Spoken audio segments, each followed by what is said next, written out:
जय श्री राधे कृष्णा। आप सभी का दिन शुभ और मंगलमय हो और भगवान श्री कृष्ण की कृपा आप सभी भक्तजनों पर सदा बनी रहे। आज सुनिए आषाढ़ मास महात्म्य का अध्याय 28। आज के अध्याय में आप जानेंगे कालिया नाग के दमन का वर्णन। श्री व्यास जी कहते हैं, एक दिन की बात है, श्री कृष्ण अपने बड़े भाई बलराम जी को साथ लिए बिना ही वृंदावन के भीतर गए और ग्वाल बालों के साथ विचरने लगे। जंगली पुष्पों का हार पहनने के कारण वे बड़े सुंदर दिखाई देते थे।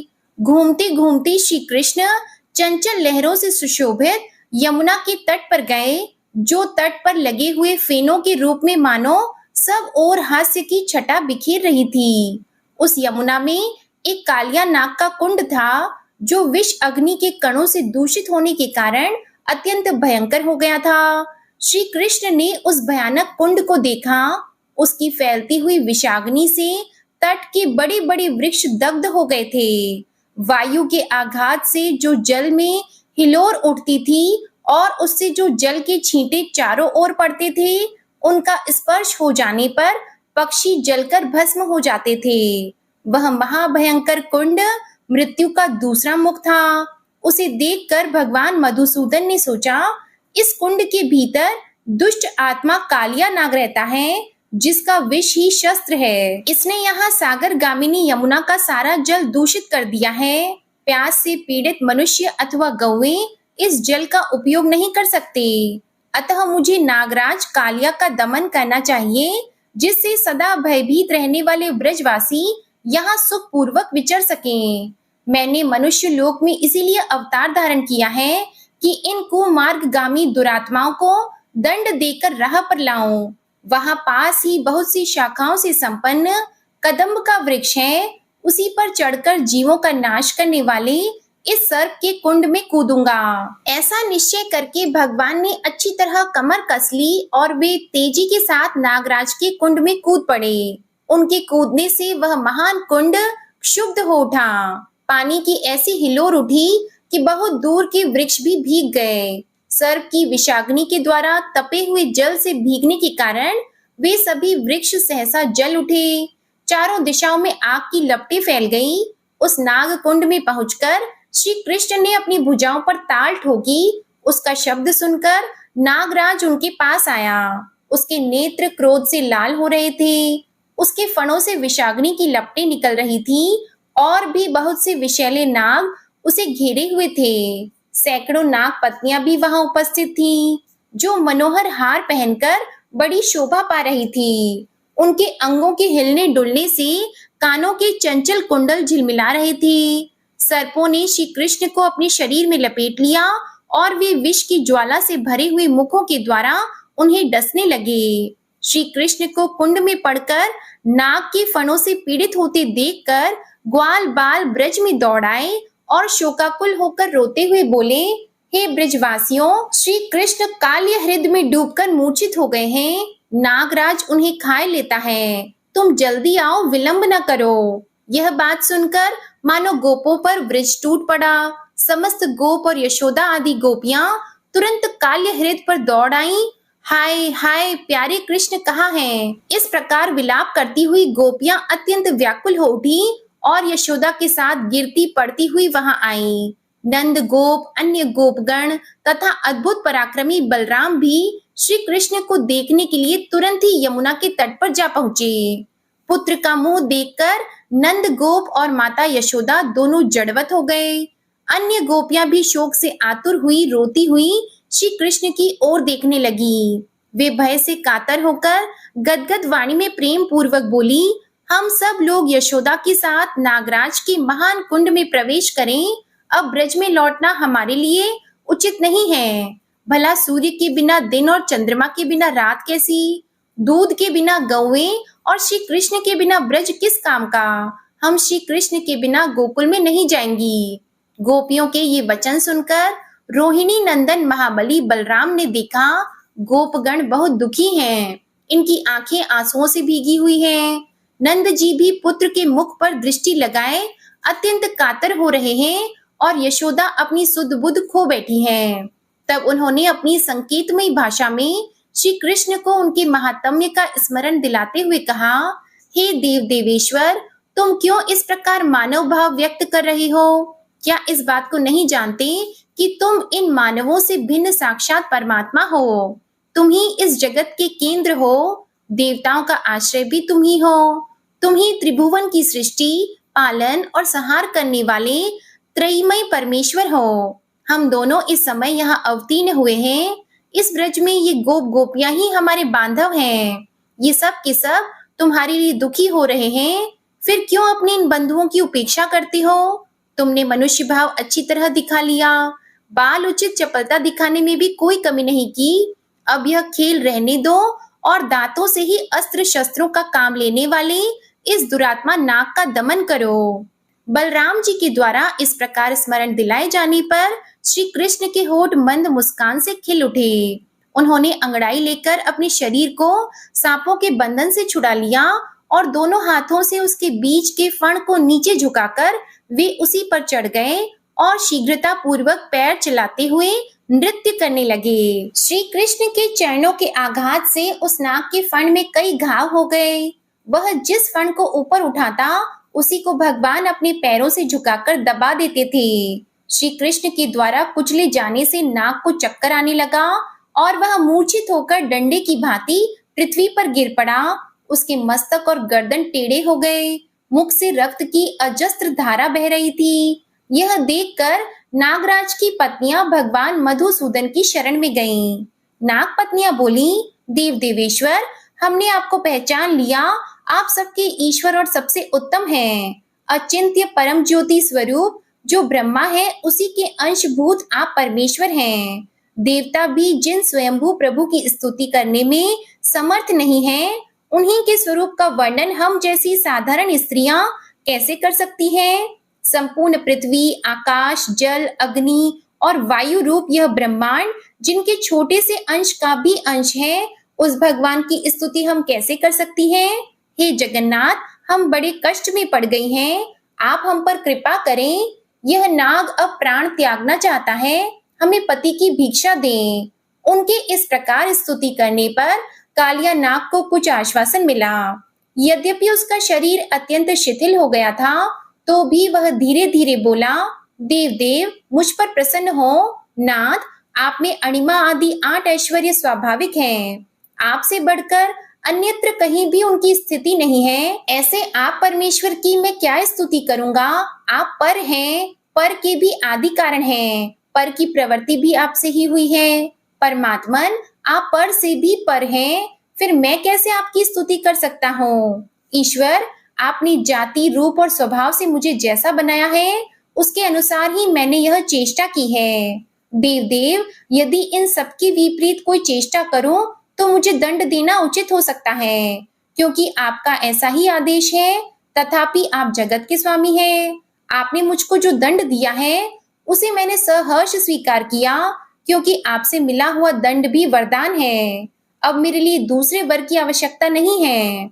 हे अच्युत, आपने मेरे बल का नाश किया, मेरे विष को भी हर लिया और पूर्ण रूप से मेरा दमन भी कर दिया। अब एकमात्र जीवन रह गया है, उसे छोड़ दीजिए और कहिए आपकी क्या सेवा करूं? तब श्री भगवान बोले, सर्प, अब तुम्हें यहाँ यमुना जल में कदापि नहीं रहना चाहिए। अपने भृत्य और परिवार के साथ समुद्र के जल में चले जाओ। नाग, तुम्हारे मस्तक पर मेरे चरण चिन्ह देखकर नागों के शत्रु गरुड़ तुम पर प्रहार नहीं करेंगे।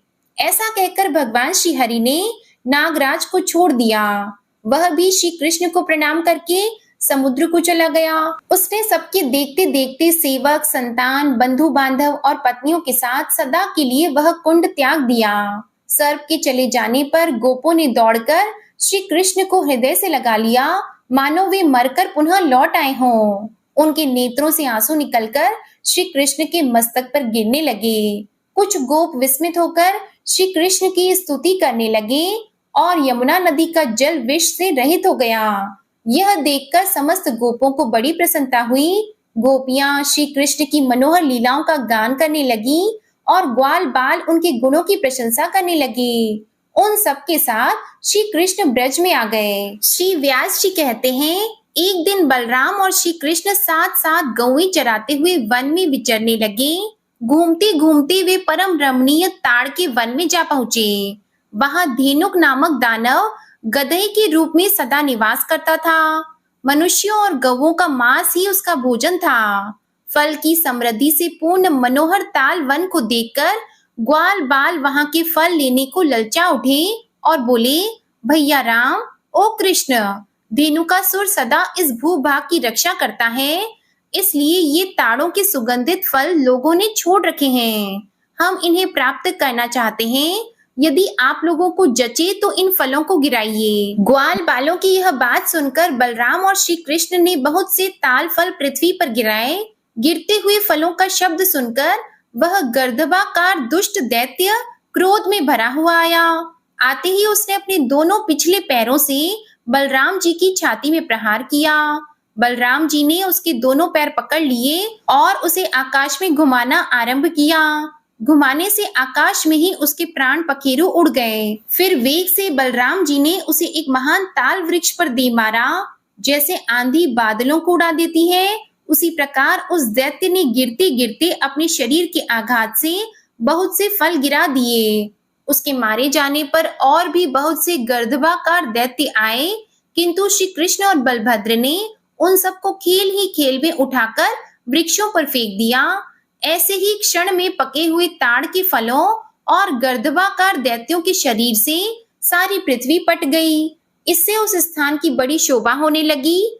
तब से उस ताल वन में गौएं बाधा रहित होकर नई नई घास चरने लगी। अनुचरों सहित धेनुकासुर के मारे जाने पर वह मनोहर ताल वन समस्त गोप गोपियों के लिए सुखदायक हो गया। इससे वसुदेव के दोनों पुत्र बलराम और श्री कृष्ण प्रसन्न हुए। वे दोनों महात्मा छोटे छोटे सींगों वाले बछड़ों की भांति शोभा पा रहे थे। कंधे पर गाय बांधने की रस्सी लिए वनमाला से विभूषित होकर वे दूर दूर तक गौएं चराते और उनके नाम ले लेकर पुकारते थे। श्री कृष्ण का वस्त्र सुनहरे रंग का था और बलराम जी का नीले रंग का। उन्हें धारण किए वे दोनों भाई दो इंद्रधनुषों और श्वेत श्याम मेघों की भांति शोभा पाते थे। लोक में बालकों के जो जो खेल प्रचलित हैं, उन सब के द्वारा परस्पर क्रीड़ा करते हुए वन में घूमते थे। समस्त लोकनाथों के नाथ होकर भी वे इस पृथ्वी पर अवतीर्ण हुए और मानव धर्म में तत्पर रहकर मनुष्य योनि को गौरवान्वित करते थे। मानव जाति के गुणों से युक्त भांति भांति के खेल खेलते हुए वन में घूमते थे। कभी झूला झूलकर और कभी आपस में कुश्ती लड़कर महाबली श्री राम और श्री कृष्ण व्यायाम करते थे। उन दोनों को खेलते देखकर प्रलंब नामक दानव उन्हें पकड़ ले जाने की इच्छा से वहां आया। उसने ग्वाल बालों के वेश में अपने वास्तविक रूप को छिपा रखा था। मनुष्य न होते हुए भी मनुष्य का रूप धारण करके दानवों में श्रेष्ठ प्रलंब ग्वाल बालों की उस मंडली में बेखटके जा मिला। वह राम और कृष्ण दोनों को उठा ले जाने का अवसर ढूंढने लगा। उसने कृष्ण को तो सर्वथा अजय समझा, अतः रोहिणी नंदन बलराम को ही मारने का निश्चय किया। इसके बाद उन ग्वाल बालों में हरिणा क्रीडन नामक खेल आरंभ हुआ। यह बालकों का वह खेल है जिसमें दो दो बालक एक साथ हिरण की तरह उछलते हुए किसी निश्चित लक्ष्य तक जाते हैं और आगे पहुंचने वाला विजयी होता है। हारा हुआ बालक विजयी को अपनी पीठ पर बिठाकर नियत स्थान तक ले आता है। इस खेल में सब लोग सम्मिलित हुए। दो दो बालक एक साथ उछलते हुए चले।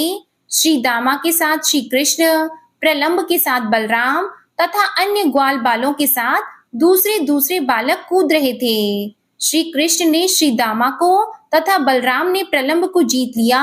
इसी प्रकार श्री कृष्ण पक्ष के अन्य बालकों ने भी अपने साथियों को हरा दिया। अब वे हारे हुए बालक एक दूसरे को अपनी पीठ पर लादे हुए भांडीर वट तक आए और पुनः वहां से लौट चले। किंतु दानव प्रलंब बलराम को अपने कंधे पर चढ़ाकर शीघ्र ही उड़ चला। वह चलता ही गया, कहीं रुका नहीं। जब वह बलराम जी का भार नहीं सह सका, तब बड़े क्रोध में आकर वर्षा काल के मेघ की तरह उसने अपने शरीर को बढ़ा लिया। बलराम जी ने देखा उस दैत्य का रंग जले हुए पर्वत के समान है। उसके गले में बहुत बड़ा हार लटक रहा था, मस्तक पर बहुत बड़ा मुकुट था आंखें गाड़ी की पहिए जैसे घूम रही थी। उसके पैर रखने से धरती डगमगाने लगती थी। उसका रूप बड़ा ही भयंकर था।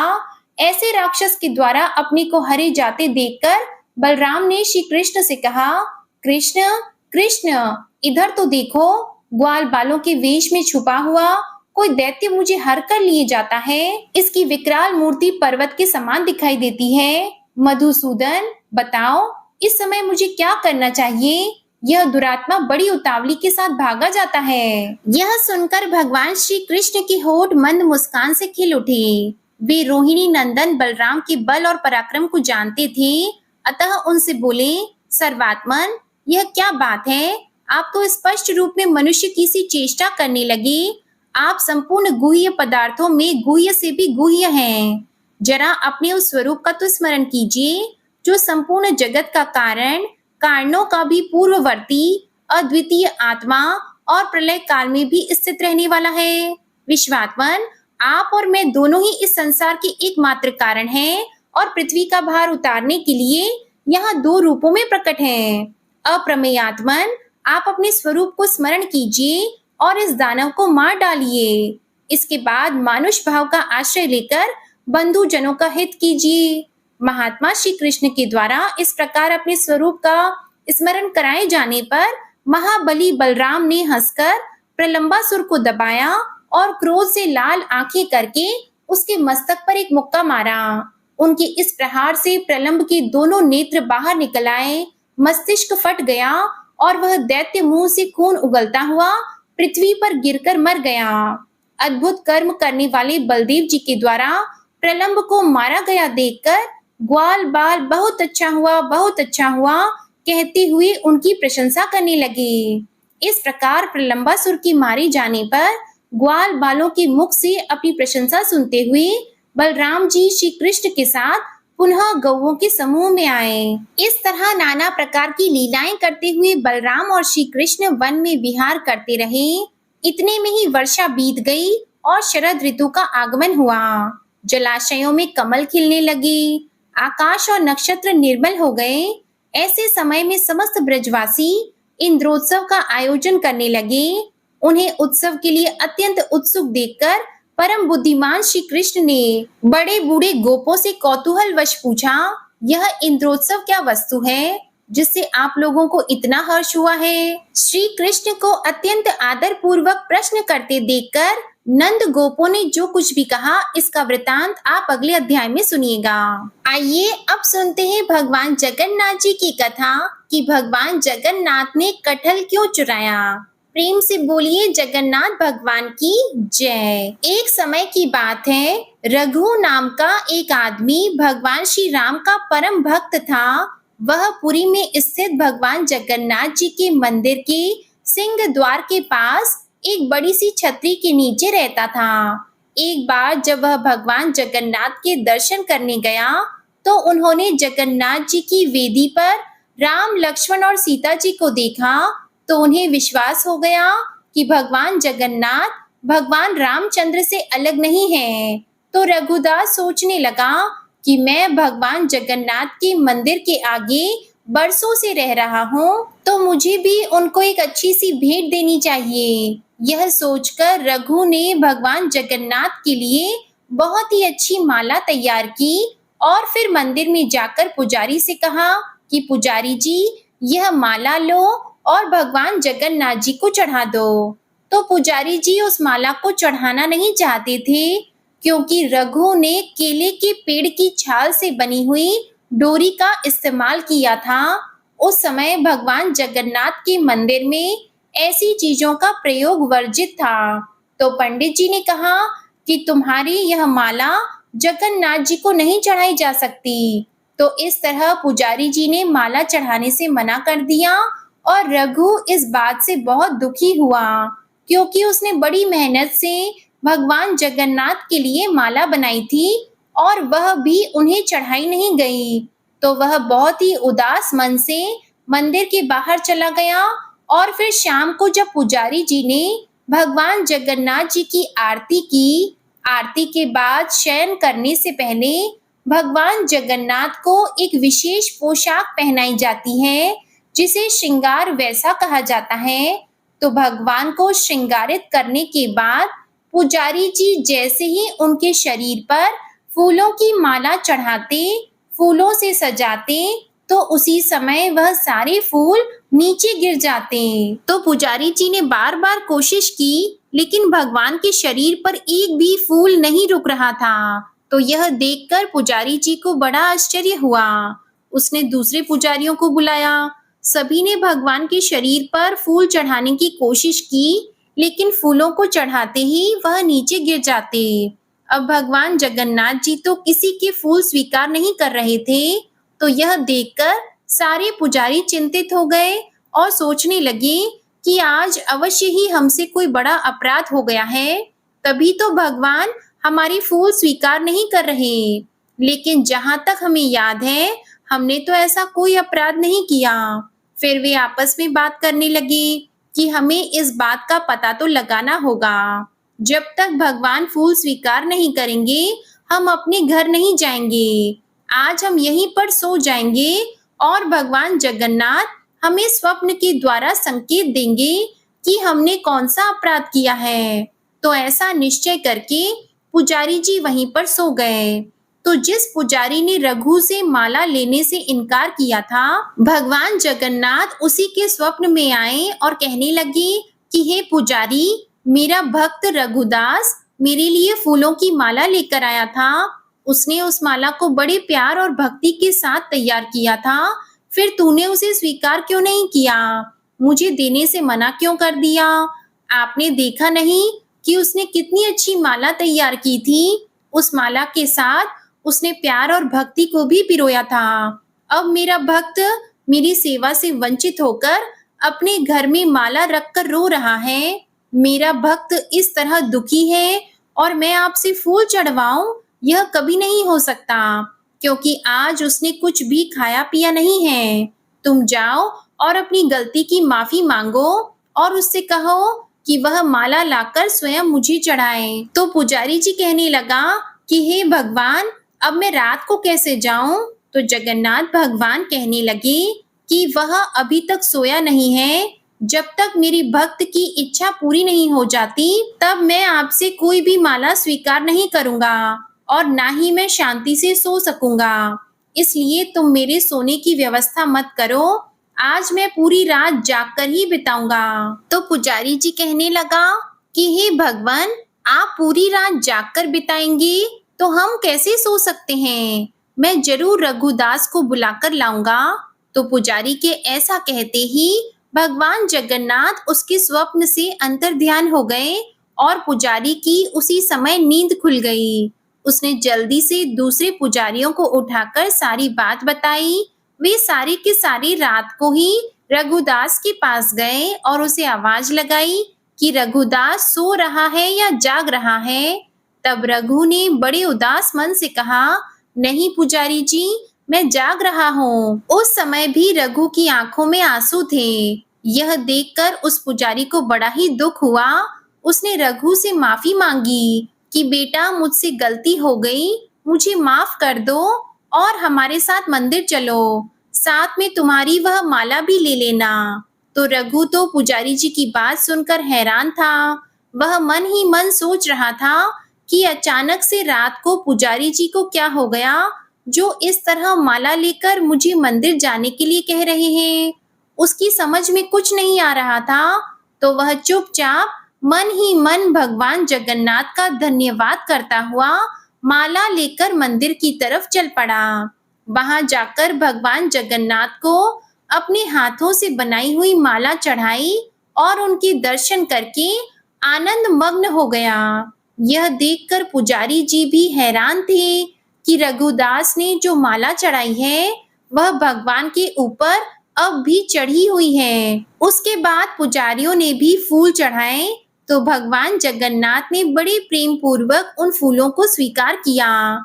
उसके बाद रघुदास रोजाना भगवान के लिए प्रेम पूर्वक फूलों की माला तैयार करता और स्वयं उन्हें चढ़ाने जाता। अब कोई भी पुजारी उसे रोकता नहीं था। इसी तरह समय बीत रहा था। तब एक बार रघुदास बहुत ही गंभीर रोग से पीड़ित हो गए उनकी तबीयत इतनी खराब हो गई कि वह बिस्तर से उठ भी नहीं सकते थे। मंदिर जाना तो दूर था, वह अपने बिस्तर में ही मल त्याग करते और रघुदास के आसपास बदबू फैल गई। इस तरह रघुदास दिनों दिन ज्यादा बीमार होते गए। देख रेख करने वाला कोई नहीं था। तब एक दिन रघुदास ज्यादा बीमारी के चलते बेहोश हो गए। उसी दिन रघुदास के घर एक छोटा सा लड़का आया जो रघुदास की सेवा करने लगा। उसने रघुदास के शरीर को अच्छी तरह से साफ किया, चंदन लगाया और कमरे को शुद्ध करने के लिए अच्छी खुशबू वाला धूप वहां पर लगा दिया। और फिर इसी तरह 15 दिनों तक रघुदास की सेवा करते रहे। और 15 दिन बाद जब रघुदास को होश आया, उन्होंने अपने सामने उस लड़के को देखा तो वह तो देखते ही पहचान गए कि लड़के के वेश में स्वयं जगन्नाथ भगवान हैं। तब रघु ने हाथ जोड़कर भगवान जगन्नाथ से कहा कि हे मेरे प्रिय भगवान, आप यहाँ क्या कर रहे हैं? मुझे आपकी सेवा करनी चाहिए और आप मेरी सेवा करके मुझे पाप का भागी बना रहे हैं। यह तो आपने अच्छा नहीं किया। हे भगवान, आप बहुत दयालु हैं। आप पूरे ब्रह्मांड के स्वामी हैं। सब कुछ करने में आप सक्षम हैं। यदि आप चाहें तो आप मेरी बीमारी को मुझे बिना हाथ लगाए ही ठीक कर सकते थे। तो आपने मुझे ठीक करने के बजाय मेरी सेवा करनी शुरू कर दी। आपने ऐसा क्यों किया? तो रघुदास की बात सुनकर भगवान ने कहा कि हाँ, मैं तुम्हें आसानी से ठीक कर सकता था, लेकिन मैं चाहता हूँ कि तुम अपने सभी प्रारब्ध कर्मों से मुक्त हो जाओ, ताकि तुम इस जीवन के अंत में मेरे निवास स्थान पर आ जाओ। और जिस तरह तुम्हें मेरी सेवा करने पर जो सुकून मिलता है, वही सुकून मुझे तुम्हारी सेवा करने पर मिला है। तो कितनी मुश्किल से मुझे यह सेवा करने का अवसर मिला है, तो मैं तुम्हारी सेवा क्यों न करूं? तब भगवान जगन्नाथ की बात सुनकर रघुदास कहने लगा कि हे भगवान, आप मुझे जल्दी से ठीक कर दो। मुझे आपकी सेवा करने में बहुत सुकून मिलता है और मैं हमेशा आपकी सेवा करना चाहता हूँ। तब भगवान जगन्नाथ कहने लगे कि आज से मुझ में और तुझ में कोई अंतर नहीं है। आज से तुम मेरे दोस्त हुए। तो रघु बहुत ही सरल स्वभाव का था। वह भगवान के इस तरह कहने पर बहुत ही खुश हो गया। उन दोनों के बीच के संबंध बहुत ही मैत्रीपूर्ण थे।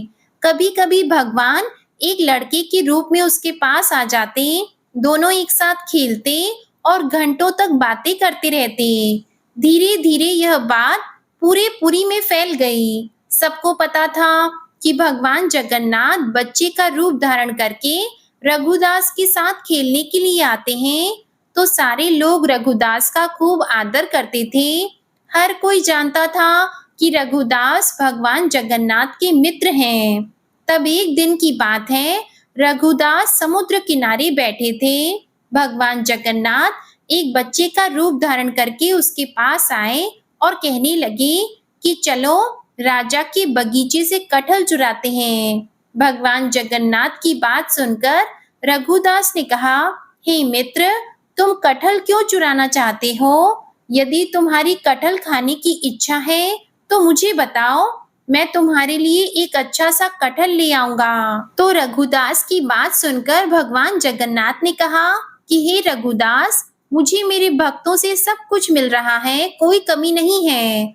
जिस चीज की मेरी इच्छा होती है उसी चीज का चढ़ावा मेरे भक्त लोग चढ़ा देते हैं। लेकिन तुम ही बताओ, मेरी माता यशोदा मुझे कितना माखन खिलाती थी और मुझसे कितना स्नेह करती थी, फिर भी मैं दूसरों के घर जाता था माखन चुराने के लिए। तो अब तुम ही बताओ कि मैं कटहल क्यों चुरा रहा हूँ? क्योंकि चुराई हुई चीजें खाने से मुझे विशेष आनंद आता है और आज मेरा मन है कि मैं आज चोरी करके कटहल खाऊं और वही आनंद को महसूस करूं। पर मैं यह चोरी करने के लिए तुम्हें साथ लेकर जाऊंगा। अब रघुदास को चोरी करना अच्छा नहीं लग रहा था, पर भगवान के बार बार इस तरह आग्रह करने पर वह सहमत हो गया और बगीचे में उनके साथ चला गया। दोनों राजा के बगीचे में दाखिल हुए तो जगन्नाथ ने रघु से कहा कि जाओ तुम उस पेड़ पर चढ़ जाओ, देखो उस पर कितना सुंदर कटहल लगा है। मैं जमीन पर खड़ा रहूंगा, तुम सबसे अच्छा और सबसे बड़ा कटहल तोड़कर नीचे फेंक देना। मैं यहीं खड़ा होकर उसे पकड़ लूंगा, फिर हम दोनों यहाँ से भाग जाएंगे। तो रघुदास ने ना चाहते हुए भगवान ने जैसा कहा था उनकी आज्ञा का पालन किया और पेड़ के ऊपर चढ़ गया। वहां बहुत सुंदर सुंदर कटहल लगे थे। तो एक अच्छा बड़ा सा कटहल तोड़कर भगवान जगन्नाथ को आवाज लगाई कि जगन्नाथ, कटहल तो मैंने तोड़ लिया है, क्या आप पकड़ने के लिए तैयार हैं? तो जगन्नाथ ने कहा कि हाँ मैं तैयार हूँ, तुम फेंक दो। तब भगवान जगन्नाथ के इस तरह कहते ही रघुदास ने कटहल को नीचे फेंक दिया, इस उम्मीद से कि जगन्नाथ उसे पकड़ लेंगे। लेकिन जगन्नाथ कहाँ थे? वह तो पहले ही भाग गए थे। अब कटहल पकड़ने वाला कोई नहीं था। जैसे ही कटहल जमीन पर गिरा तो एक आवाज हुई और कटहल उसी समय फट गया। जब राजा के माली ने कटहल के गिरने की आवाज सुनी तो वह भागकर इधर-उधर देखने लगा कि जरूर कोई बगीचे में चोर घुस आया है। तभी उस माली की नजर उस जमीन पर गिरे हुए कटहल पर पड़ी, जो जमीन पर गिरने के कारण फट गया था। उस कटहल को देखते ही वह माली इधर-उधर देखने लगा, पर उसे कोई दिखाई नहीं दिया। तभी उस पेड़ के ऊपर उसने देखा तो उसके ऊपर तो रघुदास जी बैठे थे। तब माली उसे देखते ही कहने लगा कि रघुदास, तुमसे यह उम्मीद नहीं थी, चलो नीचे उतरो, राजा के पास चलो। तो रघुदास चुपचाप पेड़ पर बैठा रहा, ना नीचे उतर कर आया, ना ही बोलकर कुछ कहा। तो माली भागा भागा राजा के पास आया और कहने लगा कि हे राजन, रघुदास बगीचे में चोरी कर रहा है, अभी वह कटहल के पेड़ की चोटी पर बैठा है, आप मेरे साथ चलिए। तो राजा को माली की बातों पर विश्वास नहीं हो रहा था, फिर भी उसने मंत्रियों को बुलाकर बगीचे की ओर प्रस्थान किया। वहां जाकर इधर-उधर देखने लगा तो माली ने संकेत करके बताया कि हे राजन, उस पेड़ पर देखो, रघुदास अब भी वहीं पर बैठा है। देखो इसकी हिम्मत, राजा के बगीचे से चोरी करता है। तो राजा रघुदास को पेड़ के ऊपर बैठा देखकर और कटहल को जमीन पर पड़ा देखकर बड़े ही हैरान हुए और कहने लगे कि रघुदास, तुम पेड़ से नीचे उतरो, मैं तुम्हें कुछ नहीं कहूंगा। इस तरह राजा के अनुरोध करने पर रघुदास पेड़ से नीचे उतर आया। तब राजा ने रघु से पूछा कि हे रघु, तुमने ऐसा क्यों किया?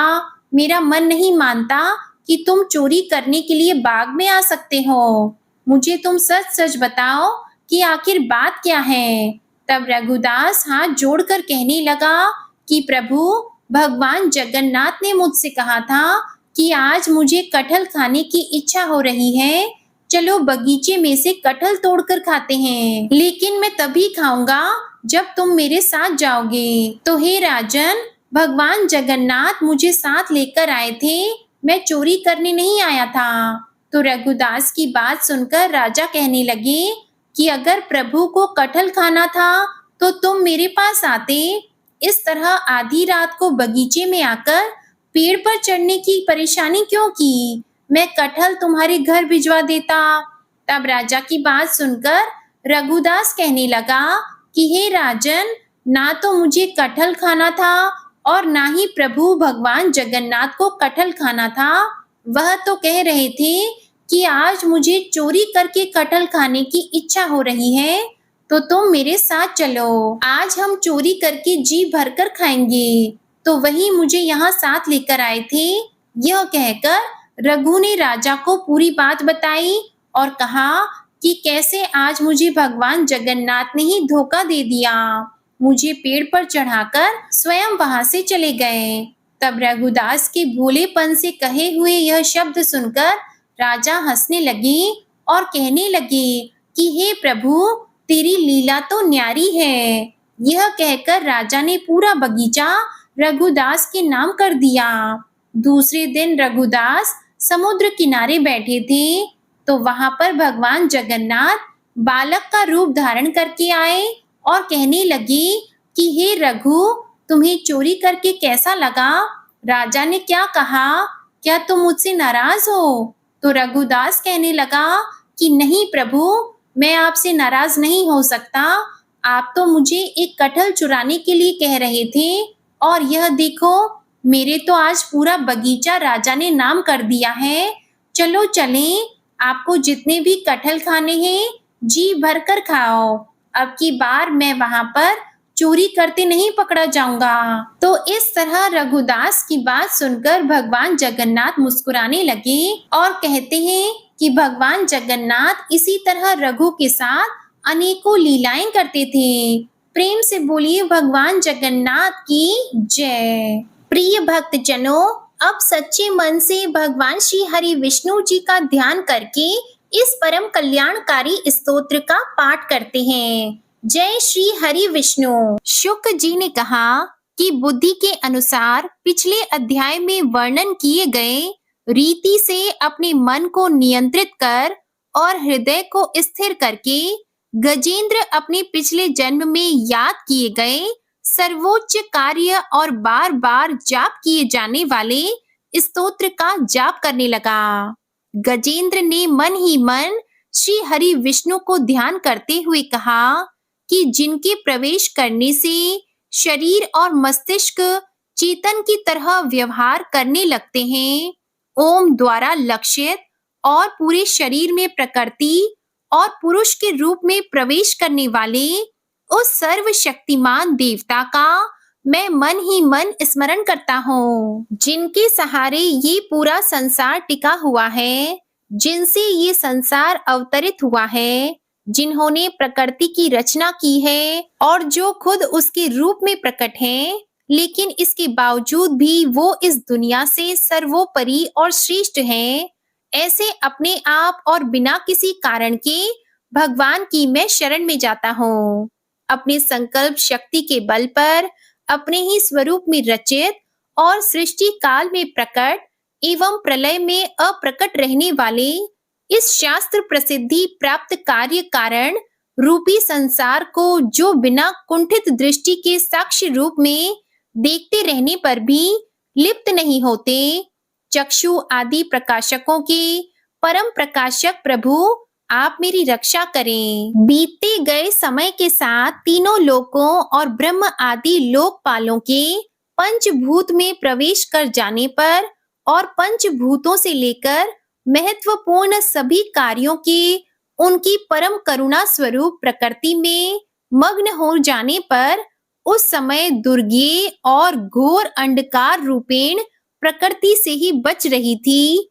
उस अंधकार से परे अपने परम धाम में जो सर्वव्यापी भगवान सभी दिशाओं में प्रकाशित होते रहते हैं, वो भगवान मेरी रक्षा करें। विभिन्न नाट्य रूपों में अभिनय करने वाले और उस अभिनेता के वास्तविक स्वरूप को जिस प्रकार से साधारण लोग भी नहीं पहचान पाते, उसी तरह से सत्व प्रधान देवता और महर्षि भी जिनके स्वरूप को नहीं जान पाते, ऐसे में कोई साधारण प्राणी उनका वर्णन कैसे कर सकता है। ऐसे दुर्गम चरित्र वाले भगवान मेरी रक्षा करें। अनेकों शक्ति से मुक्त सभी प्राणियों को आत्मबुद्धि प्रदान करने वाले, सबके बिना कारण हित और अतिशय साधु स्वभाव ऋषि मुनि जन जिनके परम स्वरूप को देखने की इच्छा के साथ वन में रहकर अखंड ब्रह्मचार्य तमाम अलौकिक व्रतों को नियमों के अनुसार पालन करते हैं, ऐसे प्रभु ही मेरी गति है।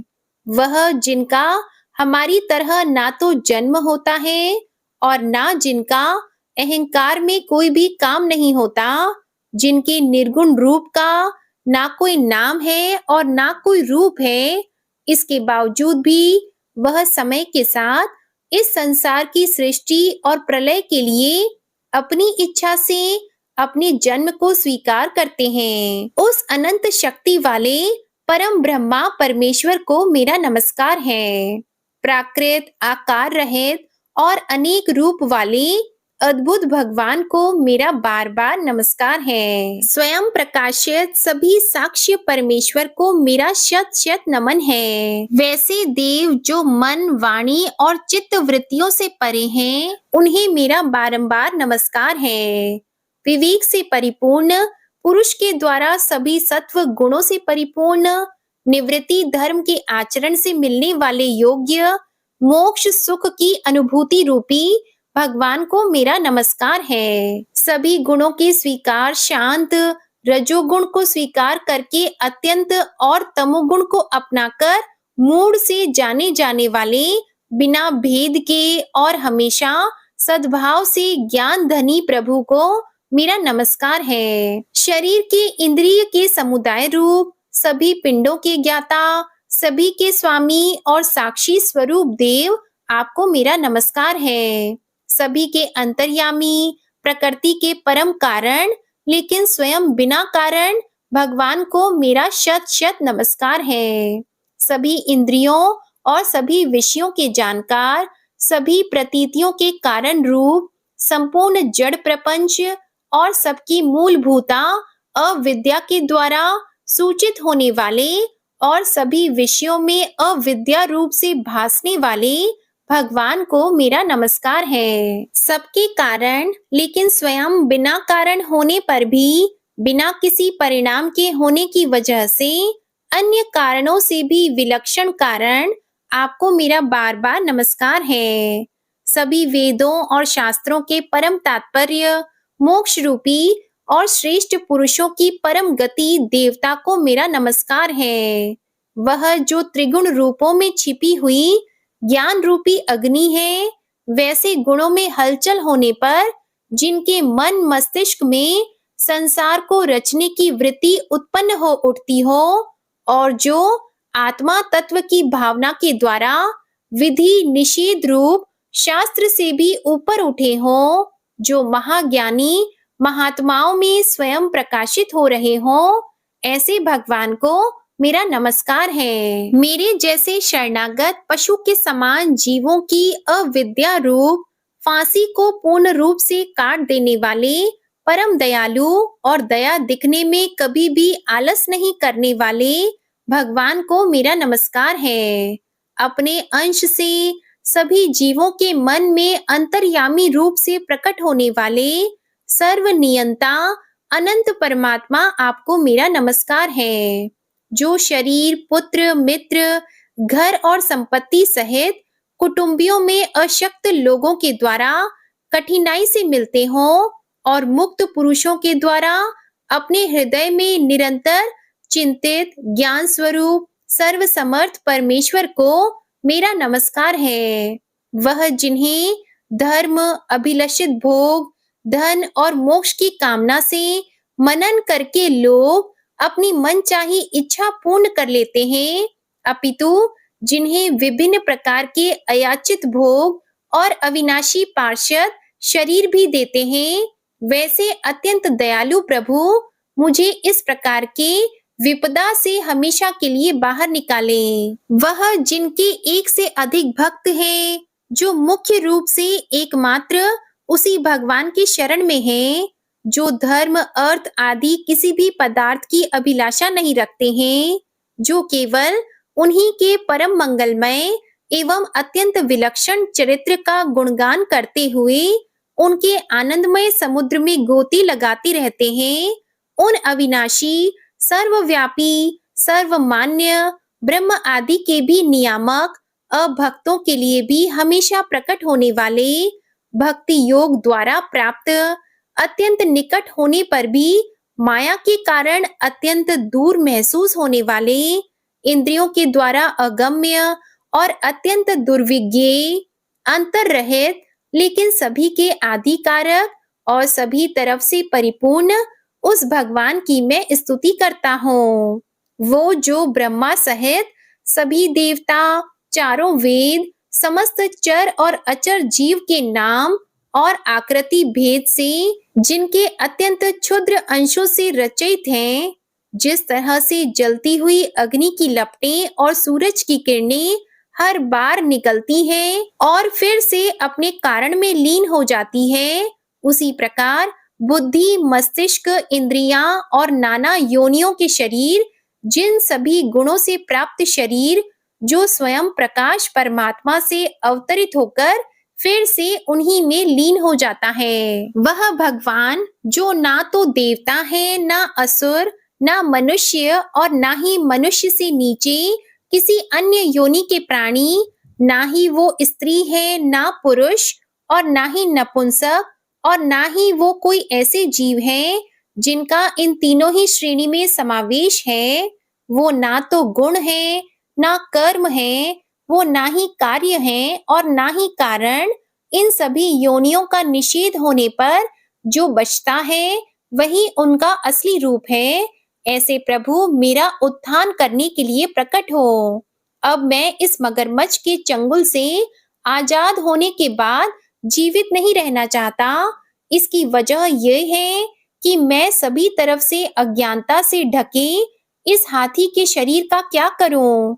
मैं आत्मा के प्रकाश से ढक देने वाले अज्ञानता से युक्त इस हाथी के शरीर से मुक्त होना चाहता हूँ, जिसका काल क्रम से अपने नाश नहीं होता, बल्कि ईश्वर की दया और ज्ञान से उदय हो पाता है। इस प्रकार से मोक्ष के लिए लालायित संसार के रचयिता स्वयं संसार के रूप में प्रकट, लेकिन संसार से परे, संसार में एक खिलौने की तरह खेलने वाले, संसार में आत्म रूप से व्याप्त, अजन्मा, सर्वव्यापी एवं प्राप्य वस्तुओं में सर्वश्रेष्ठ श्री हरि का केवल स्मरण करता हूँ और उनकी शरण में जाता हूँ। वह जिन्होंने भगवत शक्ति रूपी योग के द्वारा कर्मों को जला डाला है, जिन्हें समस्त योगी ऋषि अपने योग के द्वारा अपनी शुद्ध हृदय में प्रकट देखते हैं, उन योगेश्वर भगवान को मेरा नमस्कार है।